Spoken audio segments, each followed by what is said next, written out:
So last Saturday, I was hanging out with a bunch of friends. I was having a really great time, and I get a comment on my Instagram page saying that Philip is selling his setup. At first I thought I was a troll, but more comments came in, more tweets, more emails saying, "Hey Ed, you gotta check this out."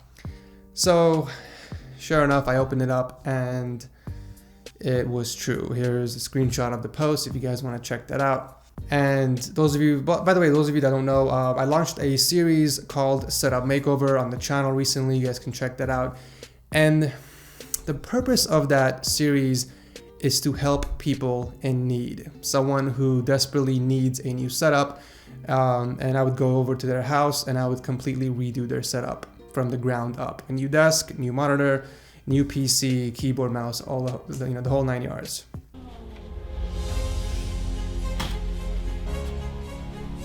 Okay, stop there. Go for it. Holy smokes. What? Dude, that's insane. I've never even seen anything like this crazy.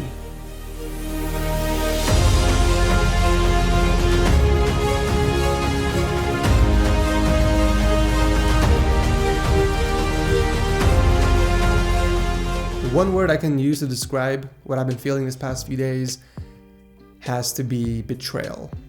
Obviously there was a lot of feelings going through, but that would be, to sum it all up, I think that's the main feeling I've been going through is betrayal. Even till now, I do want to think that Philip is a really good guy still, and he's just in a very crappy situation. So anyways, once I found out, I texted him. I'm like, do you know what's going on with this? Is this for real? Are you really selling it?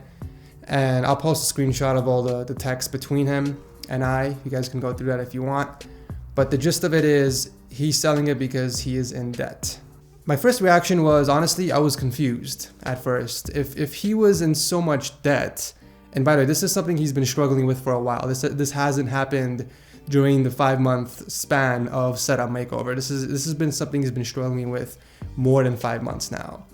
So I guess my question to him, and I know he's watching this, is if you've been struggling with debt all this time and you had intentions of selling this setup in the first place, why didn't you let me know in the first place?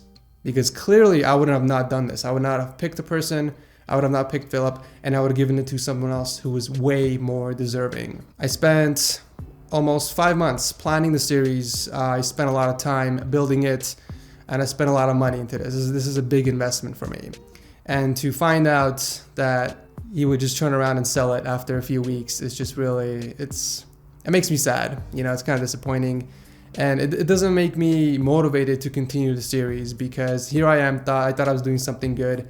And then it just kind of I get slapped back in the face. That's pretty much what it feels like. So in the text, he was actually saying that he was drowning in debt. And I'm like, you live in a pretty big house. I'm not saying, obviously it's your house, it's your parents' house. Your dad's a cop, your mom has a job as well. I mean, they're obviously pretty financially stable if they're able to maintain a home like that. It's a beautiful home, by the way. I'm sure you guys have seen the video, you know what I'm talking about. And in the text, he was saying, well, they don't care that he drowns in debt. Parents in general, if they love their son or their daughter, that they would jump in and help them financially if they really need it. They shouldn't resort to selling stuff in order to make it work. And selling a setup, something that, the person won as a prize and has a lot of meaning behind it. Has a lot of meaning to me and all my subscribers watching. And it's really upsetting that there's like thousands of other people in the world. They would have done anything for something like that. And here it is being, sold. I mean, had I known you were gonna sell it, I wouldn't have spent extra time making that plaque for you. I wouldn't have spent extra time making those 3D printed stormtrooper risers for your desk. I wouldn't have spent all that extra time in those small little details to make a perfect setup for you.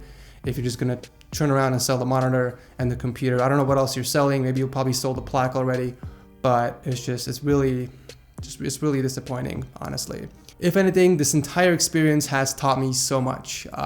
For sure, the application process is going to be reworked because a lot of people can lie on the interview. A lot of people can lie on the questions, as we can see in Philip's situation. So I'm going to be doing something a little different, something a little more serious. I'm going to be doing interviews in person. I'm going to be checking out the person's house, but basically things like that to ensure 100% that this next person really does need a new setup. I don't want to make the same mistake I did with Filip. I think really the biggest thing that annoyed me the most was the fact that he was so adamant about, oh, I can't wait to game on it. I can't wait to give my laptop to my fiance. And I mean, all of that was BS, essentially. He said what he needed to say in order to win the competition. There was no intentions of gaming. There was no intentions of giving his laptop to the fiance or letting his brother play or use it for schoolwork. All that was lies, pretty much. So I think that's what really it's kind of like a stab in the back, you know?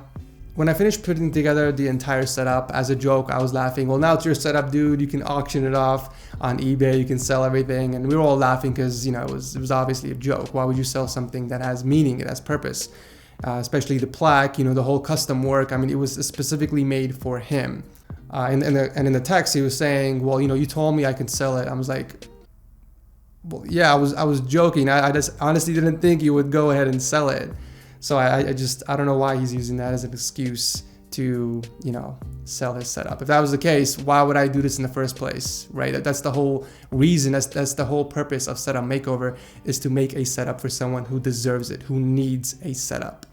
Not who needs a setup to sell it for money, who's actually going to use the setup. But yeah, just wanted to throw that out there. There is one thing I do want to say before I wrap up this video, and there is one part that Filip said which I do agree with, which I believe he's telling the truth, and that is part of his text where he said that his parents don't care if he drowns in debt. And the reason why I say that is because when we're locked up in his room for like 6 to 8 hours working on a setup, not once did his family member come inside to see if we're doing okay. They didn't offer any water, they didn't offer any snacks, any food. We were basically on our own. And we would hear them eating basically in the dining room right next door. So I'm like, that's interesting. Like, why haven't they come? I mean, it's fine. I'm not like complaining or anything, but I just thought that was pretty odd. I don't know how some cultures are here in America, but for Middle Eastern countries, it's common courtesy. It's actually like, it's manners to go to your guest and ask them how they're doing, if they want water or snack. It's just a gesture, you know, it's the principle that really matters. So we actually had to take a break after 4 or 5 hours, go get our own food and then come back. So I just thought that was pretty bizarre that they didn't, you know, there was no hospitality at all. It's like, oh, you made the setup. Okay, thanks. Bye. You know, see you later. So that was kind of disappointing to see. But that's why I believe when Filip says that his parents don't care if he drowns in debt. But anyways, I'm not trying to say what he did was right. I'm still saying that's pretty messed up. So yeah, I think that's pretty much it. I don't really know the purpose of this video other than let you guys know what happened. I feel like you guys have every single right to know what happened over the weekend. That is not right. I apologize for everyone else who wasn't selected. I really wish I can go back in time and pick a different person, but fortunately, it is what it is. I just have to own up, learn from the mistake, and move on. Get better, and then move on. But anyways, we're currently planning on season 2, guys. We're very excited to bring that to you and start planning and doing the application process. So make sure you stick around for that. And yeah, thank you guys so much for the support. Seriously, thank you for sending me the emails, the screenshots, all that, because if it wasn't for that, I would have never found out about this. So I love you guys so much. Thank you for your support, and I'll see you in the next video.